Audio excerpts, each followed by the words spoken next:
This week on People, Passion, Power, listen to the story of Jen Myers, who her first 5 years in real estate, she struggled. And then she started doing $100 million in production. 0 to 5 years of struggle, then $100 million in production.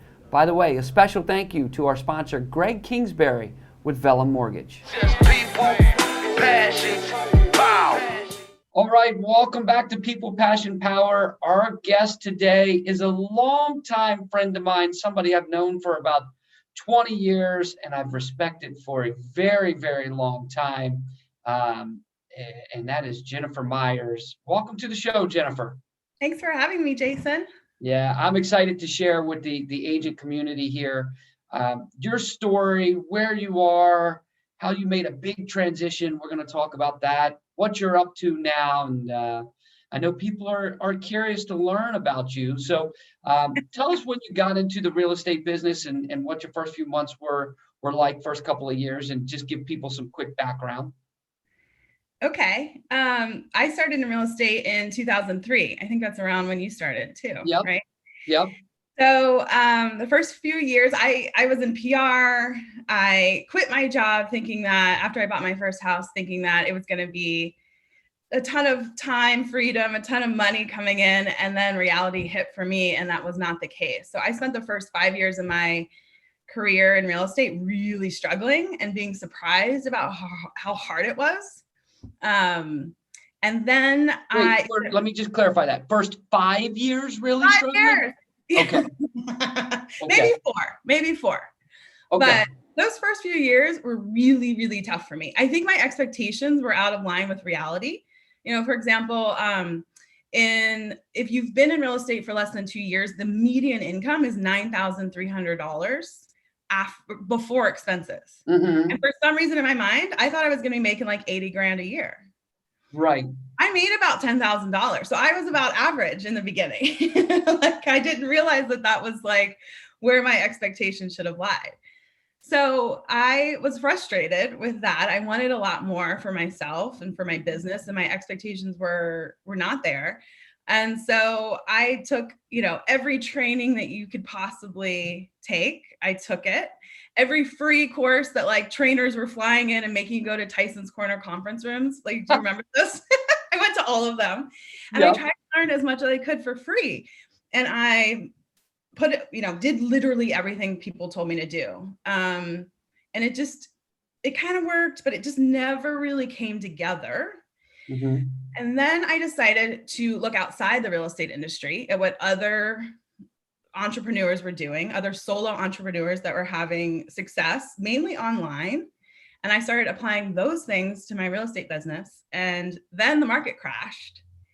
And this is like 2008. Yeah. And that is when my business went bonkers. I went from like 3 million a year volume to 16 million a year. Wow. Yeah. Wow. Okay. And then even so bring us up to speed more recently, like tell me in units and volume. And I don't, everybody watching this podcast knows I don't love talking numbers. The only reason I do it is because I want to share your trajectory, not because I think numbers are the key metric for happiness or success, which we're going to talk about in a second. But at your peak, where were you in terms of units and volume?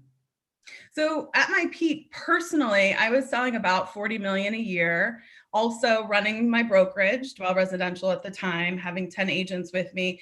In total, we were doing about 80 million a year, 175 units. So the reason I started my brokerage was because I had so many leads coming to me. I wanted a place to put them all. And so I wanted to have like a very specific way that my leads were being handled. So any of my leftover, if I was hitting my numbers, anything left over and that I couldn't handle went to my agents. And so I didn't know, as well as I know you, I did not know your first 4 years were a struggle. I knew a couple years were a struggle, but so 4 years, and then year 5, what do you talked about the crash. We could give the crash the credit, but I don't want to give the crash the credit because I don't think that's fair. Yeah. What happened? What was the shift?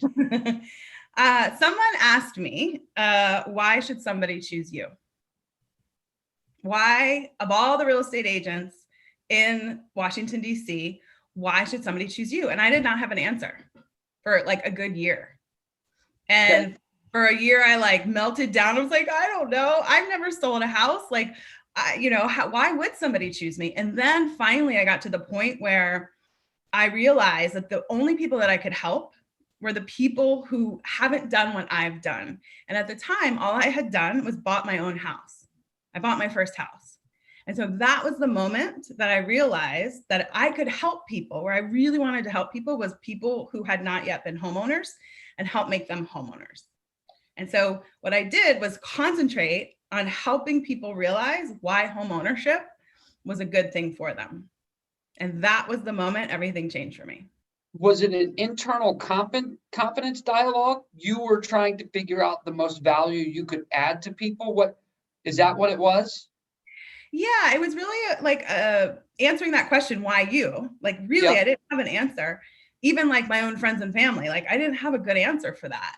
And I felt like that was, if I could find a good answer to that, that was the thing. That was, once I figured out my answer to that, then I could figure out how to do the rest.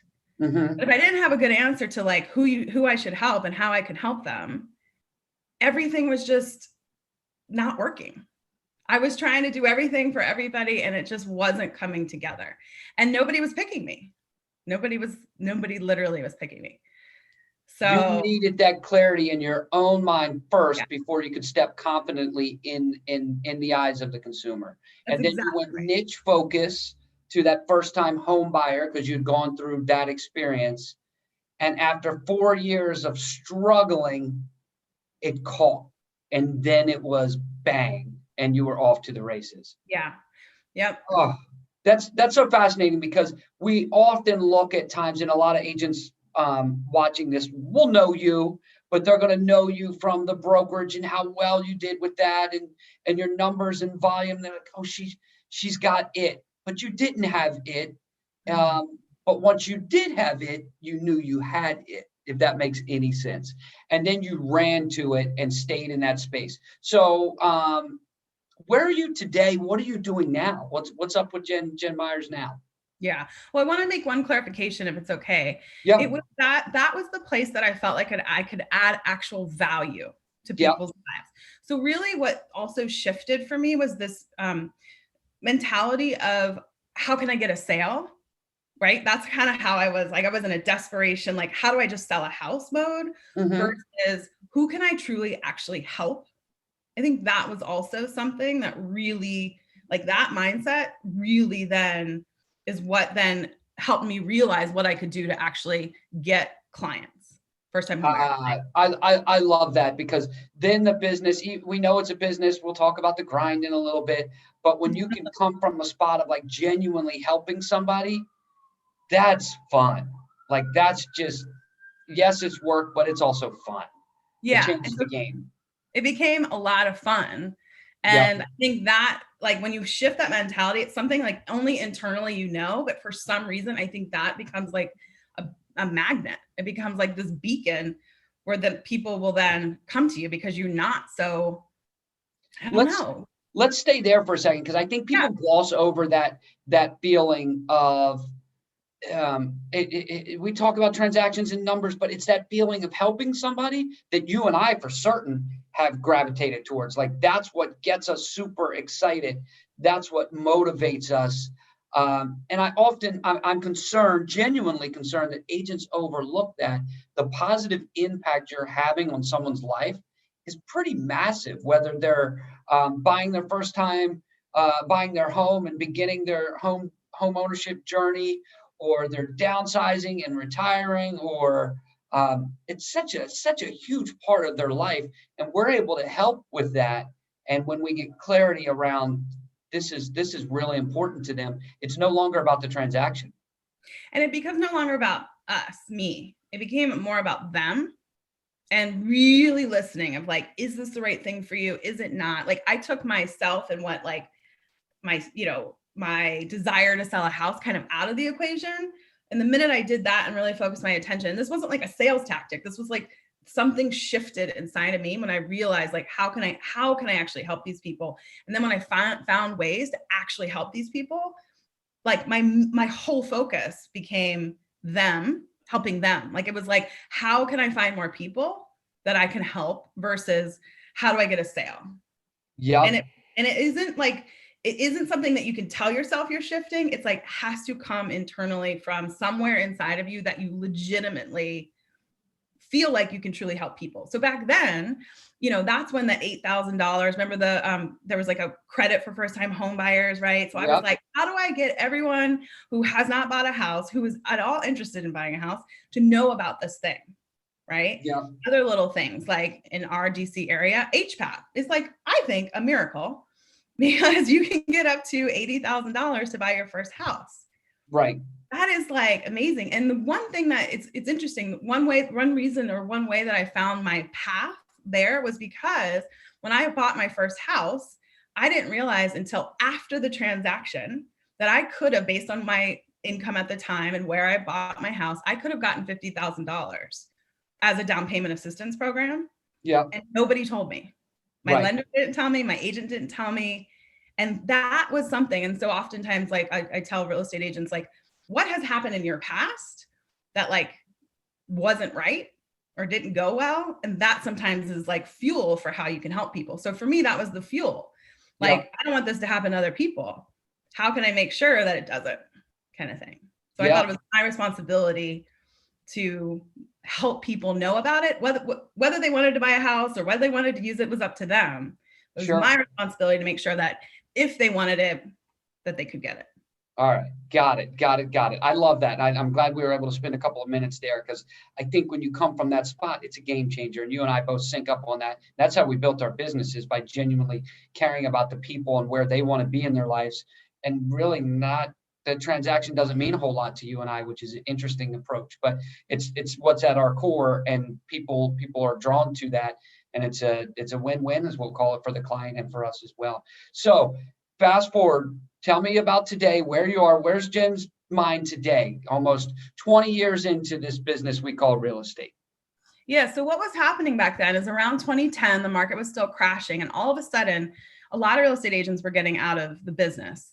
And some of them started literally knocking on my door. I had my brokerage, and they literally would knock on the door and say, what are you doing? Like, the market's crashing. I cannot sell a house. Can you teach me to do what you're doing? And I was like, yeah, sure. But you have to do it exactly like I'm telling you to do. And if you do it, it'll work. So that kept happening. And for about 10 years, that kept happening.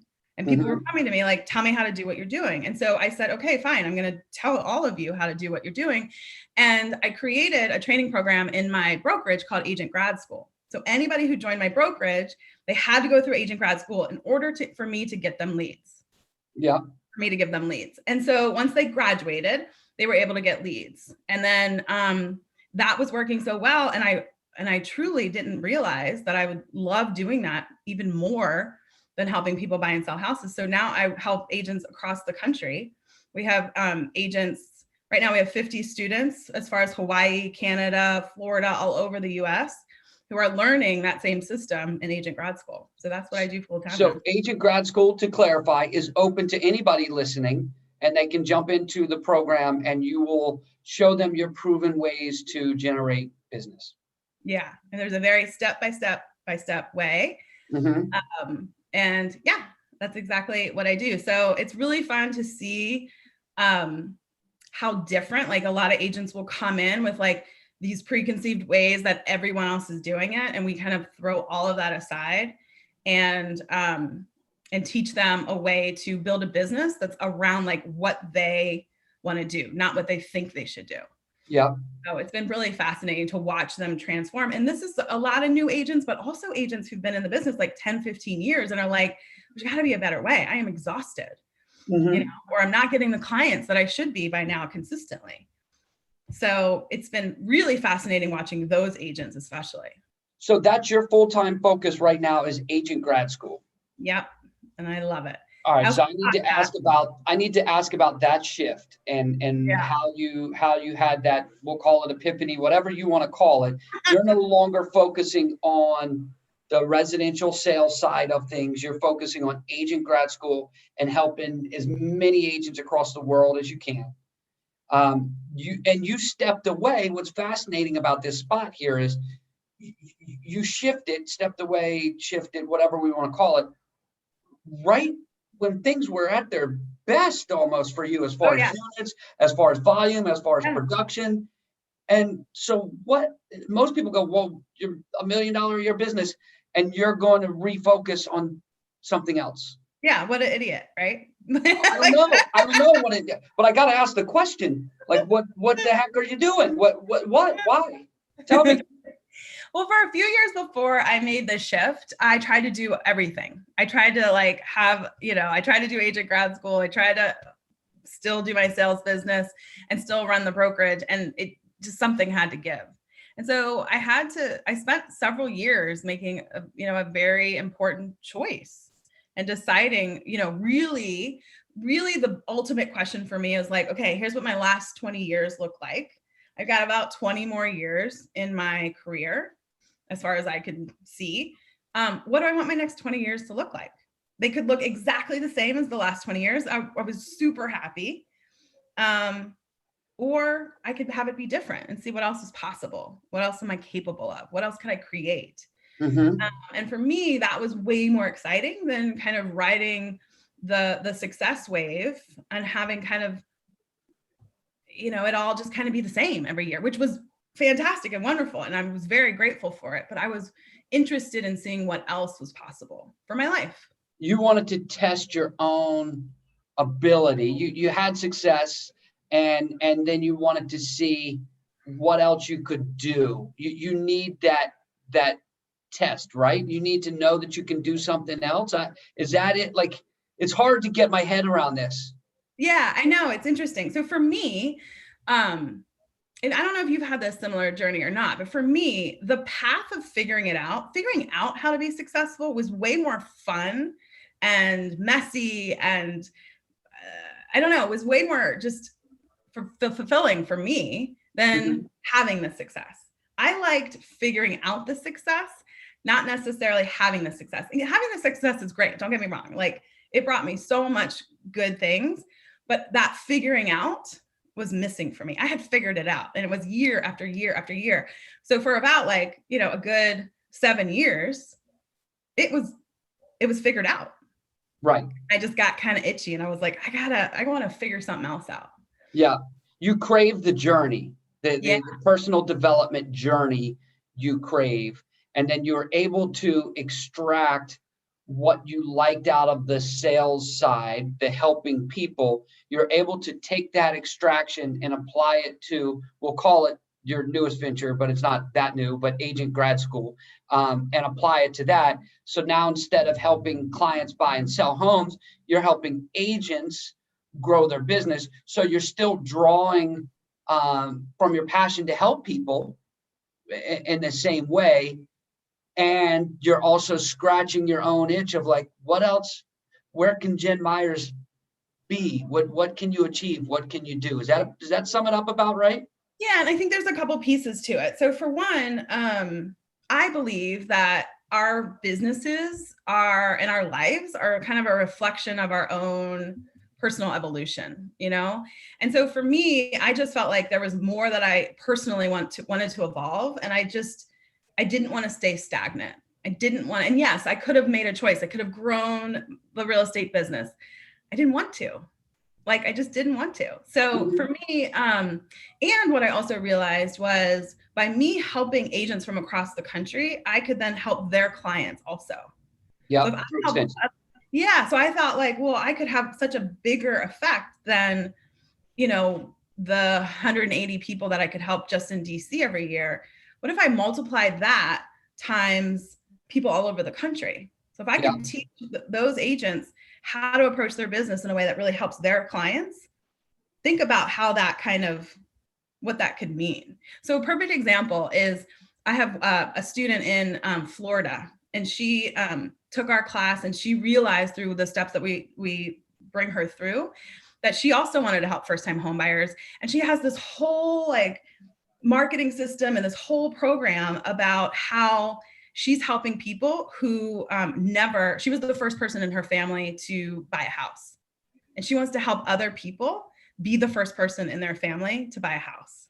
Mm-hmm. Think about, when you really think about what she can, how many people's lives and generations, if she can make homeowners, like the first person in their generation, in their whole family line, homeowners, think about what that can create for that family.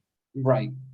The impact. And I just find that, I find that just like fascinating. And that she came up with all of that. She was like, what if I'm the first person who bought a house, in my family. Now I have a rental property. Now I'm able to do this. Now I'm able to do this. I want to show other people how to do that too. Nice. And that is what lights me on fire. Yeah. It's helping people make their own dreams come true that then help other people make their own dreams come true and have this domino effect. So when we get into these conversations, and a lot of times we get to a sweet spot in the conversation where the person that I'm interviewing or vice versa, when the passion, you guys can see it and hear it, like you lit up right there as you described that. Like, so passion comes through, and it's so cool to see, because what the listener and the viewer can experience with that is the authenticity behind it, which makes it very, very, very special and easy to drive to. So when you look at it, help the viewers understand this. You took a big step backwards financially, right? Yeah. Went from $1 million plus to zero. Yeah. Right. Yeah. But it's growing now. So it's it's doing well. You got 50 students. So it's not. Yeah. But that lights me up. Yeah. I love, there's no there. Like, you get to the top of the mountain and then you look around and go, okay, cool, I did that. What's next? And so for me, I really, and I hope that I don't know who listens to us, if it's just agents or other people looking to build businesses, but you got to enjoy that journey of building it. Yeah. Because if you don't enjoy the journey of building it, you're not going to like it at the top either. You won't. And so I want to be clear, like, I loved what I built, but the part that I love the most is the building of it. It's that's enlightening, and you'll appreciate this. So we just released the book fairly recently. This is Your Captain Speaking, and I'm experiencing a lot of different emotions from it, from people reaching out and just having conversations about the book and its content and how'd you do it, and like, I love helping people, so that's really exciting. And simultaneously experiencing that emotion of like, I just did that. It's almost like it's a letdown because that's now gone. Yeah. And I'm like, oh, wait, I don't want, does that need to? So the mind is already wrapped around what's next. And you and I talk about that.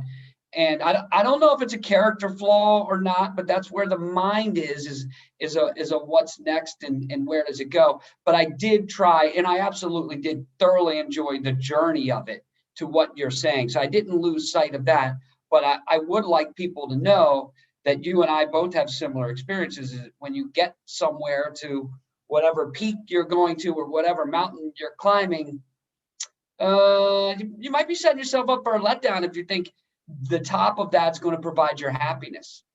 Yeah. And we just, first of all, I want to say that I loved your book. I loved your book, but for everybody listening, not only is the book so good for people who don't know you, but for anybody listening who actually knows you, you get to know Jason on a deeper level. Like, we've been friends for 20 years. We talk about all sorts of stuff, but for some reason, this book helped me get to know you and what's important to you on an even deeper level. And so I just want to say thank you as your friend for writing the book, because I feel like I've gotten to know you in a better way that I don't know that we could have without the book.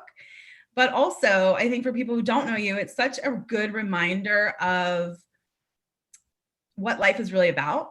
Like, you're very successful. And at first I was like, well, Jason, why aren't you writing a book about real estate? Like, you're really and then I was like, no, because it's not about that. So I love your book. So I Thank you. And if you're watching, that's thank you from the bottom of my heart, and thank you for your inspiration on the book. And I actually put that in the book of like the first book conversation I had was thanks to Jen Myers, who made me feel like I never wanted to write a book, and what's the evolution of it from there. So sometimes seeds are being planted in your mind that you don't even know is happening. But being around and in conversations, and this is a whole nother episode, with people that you want to know, that you admire, that you want to become like, you never know what one conversation will lead to. And if you guys go to todayyouchoose.com, you can connect on the book there, todayyouchoose.com, and connect there. What do people need to know about Jen Myers that they don't right now? Like, what do you want the world to know about you? What do you want agents to know about you? What do you want people to know about you? I don't know. I mean, I don't, that's a hard question for me to answer because I'm an introvert. So my initial answer is like literally nothing. Let me just like do my thing. Yeah. I don't know. I mean, I literally don't know how to answer that question, Jason. That's okay. I don't necessarily want to be seen. I think a lot of people maybe have seen me as like somebody who did something, but I don't want to be known for that. I want to be known for like what I, do in the future. I don't want to be known for my past, Yeah. I think that's the biggest thing is like, don't pigeonhole who you think I am. If that's because I have so much inside me that I want to create that I did. And that was one of the other reasons that I did what I did is because I didn't want to be known as a real estate agent forever. I wanted to be known as other things. And not because it was bad. It's not that bad. It was just because I was like, there's more to me. There's more to me for my own self and for what I want to be known for. That's interesting too. I'm sure people are going to hit me up with that. Like, you don't want to be known just as a real estate agent, but not because it's not a negative. It's not that just a real estate agent. It's just that I wanted to be known for more than that. Right. Because I am more than that. I think regardless of who anybody is in what career, there's so much more to them than their career. We're talking about them, the people, the person. And I think that's what we want to put out there to the world. It's like, who are you as a person? And that's one of the things I really appreciate about you is the spot you come from and where you come from with how you want to help people. It's pretty cool. And the other thing I want to convey the message to, Agent Grad School is already a success. It's going to continue to grow because when Jen puts her mind to something, she puts her head down and does it. She's so structured. It's unbelievable. And I admire that about you too. But when you have that focus where you can match it up with where you want to be in life and the direction you want to go in life, that's where things explode, and that's where things have the potential to take off. For Jen, that was year 5. Once she got the clarity around helping first-time home buyers, she moved in that direction, and boom, the hockey stick took off. Now she wants to help agents across the country and has shifted her focus to that, and that's already taken off. When you go, the show is People, Passion, Power. The power that pursuing your passions gives you in life is amazing. And you've exemplified that. And I can't wait to continue to follow whatever path you take. I'm a fan for sure, a lifelong fan. I'll say that, and a lifelong friend. Anything we missed that we should cover? You want to go over anything else? Anything you want to share? Any other messaging? I mean, we could talk about all sorts of things all day, but I'll just end with, I feel the same way about you. I think, when I first saw you were doing these People, Passion, Power, I didn't get it, but I get it now. It's your passion is people. And I want to say thank you. You were always the person that reached out to me, wanting to meet and hang out and talk. And I just really appreciate your friendship. I appreciate you being somebody that inspires me. And as the years go on and with your book and what you're doing, and you just continue to inspire me and never resting on your laurels. And I really love being around people like that. So I just want to say thanks for being you. Thanks for having me on the show. Thanks for doing the show. Thanks for writing the book. And I can't wait to see what both of us do next. Awesome. Thank you for that. And where are they connecting? Where's everybody connecting with you if they want to connect? You can go to agentgradschool.com and find me there, or Jennifer@agentgradschool.com. Jen Myers, everybody, one of my favorite people in the world. It's been a treat, Jen.